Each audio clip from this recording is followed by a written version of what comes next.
Hi friends, welcome to నాటు వైద్యం. మమ్మల్ని ఎంతగానో ఆదరిస్తున్న మా ప్రేక్షకులకి, మా సబ్స్క్రైబర్స్కి మా హృదయపూర్వక ధన్యవాదాలు. మీరు ఎలాంటి సమస్యలతో బాధపడుతున్నా, ఎలాంటి వ్యాధులకు గురైనా మా కామెంట్ ద్వారా తెలియజేయండి. తప్పకుండా చక్కని చిట్కాలు అందిస్తాం.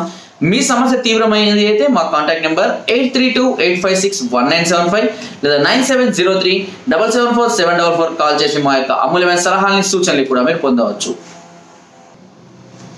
ఈరోజు మనం చాలా మంది కూడా వరి బీజం గుడ్డ దిగడం అని అంటారు. ఈ వరి బీజంతో చాలా మంది ఇబ్బంది పడుతుంటారు. ముఖ్యంగా ఈ వరి బీజము ఏదైనా దెబ్బ తగలడం వల్ల కానివ్వండి, అధిక బరువులు వేయడం వల్ల, ఎక్కువగా వెయిట్ కాలు మీద కాలు వేసుకొని ప్రెస్ చేయడం వల్ల ఈ వరి బీజం లాంటి ఒత్తుకపోవడం, బీజాలు అనేది ఒత్తుకపోవడం, ఏదైనా దెబ్బలు తగలడం, ఇలాంటి వాటి వల్ల వాటి చుట్టూ నీరులాగా చేరి కొంచెం వాపు రావడం, కొద్దిగా నొప్పి రావడము, నడవలేకపోవడము, ఇలాంటి చాలా ఇబ్బంది, కొంచెం సలుపుతున్నట్టుగా పొడుస్తున్నట్టుగా అనిపిస్తూ ఉంటుంది. ఈ వరి బీజం సమస్యతో ఎవరైతే బాధపడుతుంటారో వారికి ఇప్పుడు నేను చెప్పబోయే చిట్కా చాలా ఎక్సలెంట్ గా ఉపయోగపడుతుంది. సమస్య స్టార్టింగ్ లో మీరు గుర్తించి వాపు వస్తుంది అనుకున్నప్పుడు ఈ చిట్కా చాలా అద్భుతంగా ఉంటుంది. ఈ చిట్కాలు 3 రకాల చిట్కాలు చెప్తాను. అందులో మీరు ఏ చిట్కా అయినా ఫాలో అవ్వచ్చు. 3 చిట్కాలు కూడా కలిపి వాడుకోవచ్చు.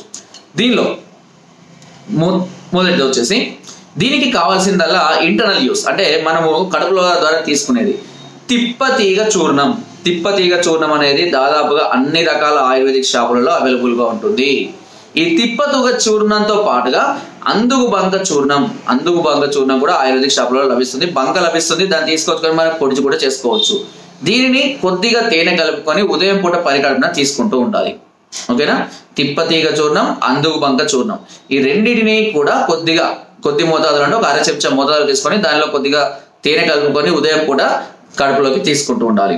ఇకపోతే ఎక్స్టర్నల్ యూస్ కింద తెల్ల జిల్లేడు ఆకులు దాదాపుగా అన్ని ప్రాంతాల్లో లభిస్తాయి.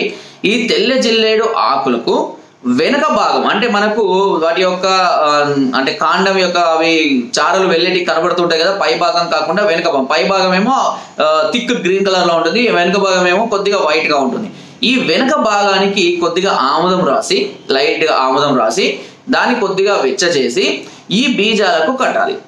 అలా కొద్దిసేపు అయిన తర్వాత మళ్ళీ చల్లారిన తర్వాత మళ్ళీ తీసి ఇలా డైలీ ఒక 1 to 3 అంటే మార్నింగ్, ఆఫ్టర్నూన్, నైట్ రోజుకొకసారి ఇలా చేస్తూ ఉండాలి.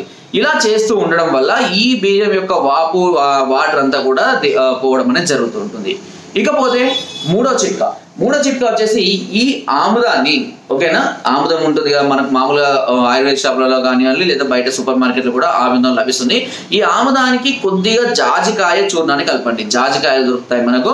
జాజికాయను దంచి పొడి చేసి, ఆముదము జాజికాయ రెండింటిని కూడా పొడి చేసుకొని ఇందులో కలుపుకొని దాన్ని కొద్దిగా ఎట్లా అంటే మనకు లేపనంలాగా ఈ బీజాల చుట్టూ రాస్తూ ఉండాలి. ఏదైనా ఒకట్లా అంటే టైంలో, మీ ఇష్టం, ఏదైనా టైంలో ఇలా రాసుకుంటూ, ఒకవేళ వీలుంటే రాత్రి పడుకోండి, ఇది బెస్ట్ పద్ధతి. ఓకేనా? జాజికాయ చూర్ణంలో కొద్దిగా ఆముదం కలిపి బీజాలకు చుట్టూ రాసి, వీలుంటే ఒక ఏదైనా క్లాత్ లాంటిది కూడా దానికి కట్టుకొని, ఎందుకంటే దేనికి అంటకుండా క్లాత్ లాంటిది కట్టుకొని రాత్రి కూడా పడుకోండి. తెల్లారు లేచినాక శుభ్రపరచుకోండి. ఈ విధంగా కూడా చేస్తూ ఉన్నా కూడా ఈ బీజం యొక్క వాపు అనే వరి బీజం అనేది తగ్గిపోవడం అనేది జరుగుతుంటుంది. ఇకపోతే అతి సులువైన చిట్కా ఇంకోటి కూడా ఉంది.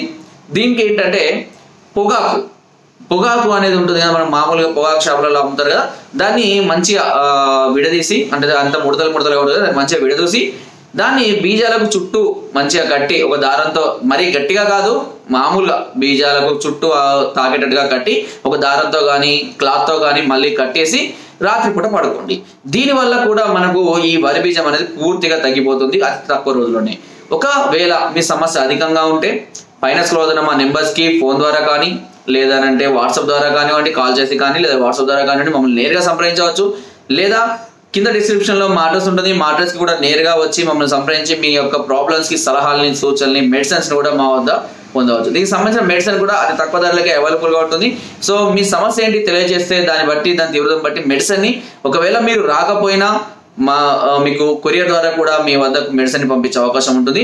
ఇలాంటి సమస్యలు ఎప్పుడు కూడా నెగ్లెక్ట్ చేయవద్దు. నెగ్లెక్ట్ చేస్తే ఇంకా ఎక్కువగా అయ్యే అవకాశం ఉంటుంది. దానివల్ల ఆపరేషన్స్ ఇలాంటివి చేయాల్సిన పరిస్థితి అవుతుంది. అయితే మామూలుగా షాప్లో మామూలుగా హాస్పిటల్స్లో ఏంటంటే ఒక నీడిల్స్ ద్వారా వీటిని ఉన్నటువంటి వాటర్ని తీసివేయడం జరుగుతుంది. దానివల్ల కొద్ది రోజులు తగ్గినా కూడా మళ్ళీ కొద్ది రోజులకు రావడం మళ్ళీ స్టార్ట్ చేసింది వాపు అనేది. సో ఇలాంటి ప్రాబ్లమ్స్ మళ్ళీ రిపీట్ కాకుండా పర్మనెంట్ సొల్యూషన్ కోసం ఆయుర్వేదంలో అద్భుతమైనటువంటి మెడిసిన్స్ ఎన్నో ఉన్నాయి. సో మీ సమస్యకు తప్పకుండా మంచి పరిష్కారాన్ని మేము అందిస్తాం, మీ సమస్య ఎలాంటిదైనా. సో ఫ్రెండ్స్, నా వీడియో కనుక మీకు నచ్చినట్లయితే ఒక లైక్, ఒక షేర్ చేయండి. మరిన్ని వీడియోస్ కోసం సబ్స్క్రైబ్ చేయడం మాత్రం మర్చిపోకండి. మీ అమూల్యమైన సలహాలని, సూచనలు నాకు కామెంట్ ద్వారా తప్పకుండా తెలియజేయండి. Thank you.